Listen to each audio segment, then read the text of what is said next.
আসসালামু আলাইকুম সম্মানিত রিয়াজ। রশিদপুর ওয়ার্ডের 1 নম্বরের এই যে রশিদপুর স্কুলের সামনে থেকে আপনার বানিয়াচলা মার্কেট পর্যন্ত যে একটা কাঁচা রাস্তা বিলের সামনে, এটা তো একটা রাস্তা নেই, আসলে এটা একটা মরণ ফাঁদ।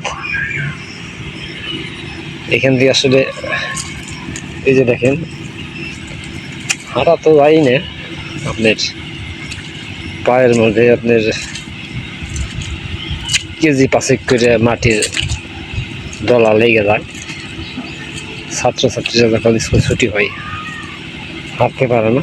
ওই যে দেখেন এখন আসতেছে, দেখেন হাঁটে না, ঘুরে বোঝা যায় না,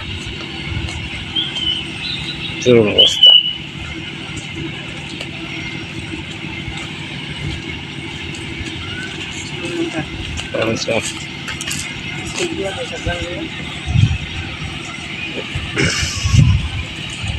দেখতেছেন অবশ্যই ছাত্র আমাদের সালাম দিল এবং বললো স্যার স্কুল খোলা করে।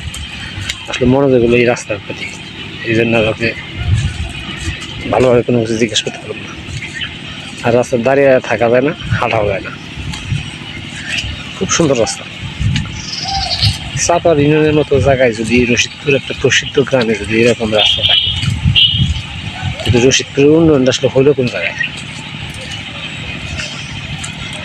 ধরেন যতই উন্নয়ন হয়েছে রশিদপুরের, এই রাস্তায় যদি কেউ আসে, প্রপার রাস্তা, এটার অবস্থা যদি এরকম থাকে, তাহলে সে কি ভাববে যে রশিদপুরের গ্রামের পাড়ার ভিতরে আরো সুন্দর সুন্দর রাস্তা আছে? কখনোই ভাববে না। এখান থেকে সে বুঝতে পারছে রশিদপুর কিরকম উন্নতটা বা এলাকায় 4 নম্বর আছে কিনা, সে সন্দেহ প্রকাশ করবে। এটাই তো সত্যি সত্য। আসসালামু আলাইকুম। যদি ভিডিওটি ভালো লাগে তাহলে অবশ্যই একটা শেয়ার এবং লাইক করবেন। ধন্যবাদ সবাইকে।